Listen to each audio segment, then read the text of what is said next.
ছি ছি, আমি কখনো ভাবতেও পারিনি তোমার চিন্তা ভাবনা এত জঘন্য। হ্যাঁ, একদম ঠিক বলেছে। আমার চিন্তা ভাবনাটা খুব জঘন্য। কি করবো আমি? হ্যাঁ, আমি এখন বাড়িতে গিয়ে বাবাকে বলবো আমি তোমাকে প্রেগনেন্ট করে দিয়েছি, আমি এখন তোমাকে বিয়ে করতে চাই। কেন অনিত, আমাকে প্রেগনেন্ট না করলে কি তুমি আমায় বিয়ে করতে না? দেখো সুচিত্রা, মাথা ঠান্ডা করো। যখন বিয়ে করতাম তখন করতাম, কিন্তু এখন বলো তোমার এই প্রেগনেন্সির ব্যাপারটা কি হবে? কি হবে মানে? চলো আমরা দুজনে বিয়ে করে নেই। আরে, আমার বাবা যদি মেনে না নেয়? তাহলে আর কি, আমরা দুজনে পালিয়ে যাব। বাবা, আমি একে ভালোবাসি, একে বিয়ে করতে চাই। বাহ, এ তো খুব ভালো কথা। থাক থাক থাক মা, দেখ বৌমাকে থেকে শিক্ষা নে, শুভ কাজে গুরুজনদের প্রণাম করতে হয়।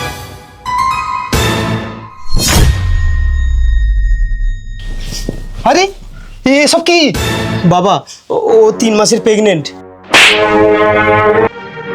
যা, বেরিয়ে যা, চরিত্রহীন ছেলে কোথাকার। আর তোমাকেও বলি, এইভাবে কত পুরুষের মাথা খেয়ে। কি হলো অনিত? বলছি তুমি এখানে একটু বসো, আমি তোমার জন্য খাবার আর একটু জল আনি।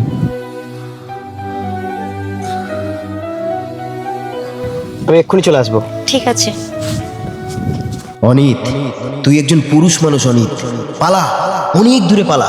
ওর থেকেও অনেক ভালো মেয়ে জীবনে পাবি তুই। আরে এত কি ভাবছিস পাগলের মতো? পালা বলছি, পালা। হ্যাঁ, পালা পালা, অনেক দূরে পালা, পালা পালা, পালা বলছি, পালা। হ্যাঁ হ্যাঁ, যা, পালা পালা পালা পালা।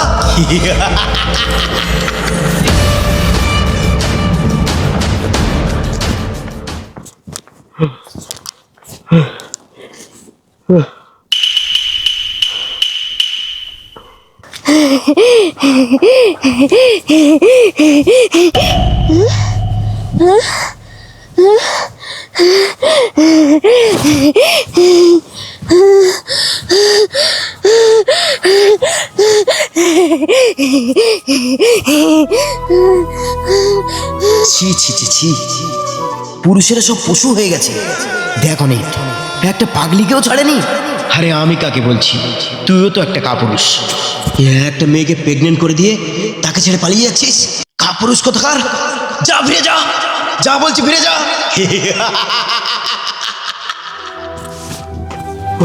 অনিত, তোমার আসতে এত লেট হলো? আরে ও কিছু না। সুচিত্রা, চলো আজই আমরা বিয়েটা করে ফেলি। বন্ধুরা, একজন নারী যখন তার শরীর ও মন দিয়ে তোমাকে ভালোবাসে, তখন যত বিপদেই আসুক না কেন, তাকে কখনোই বিপদে ফেলে যাওয়া একজন প্রকৃত পুরুষের কাজ নয়। ধন্যবাদ।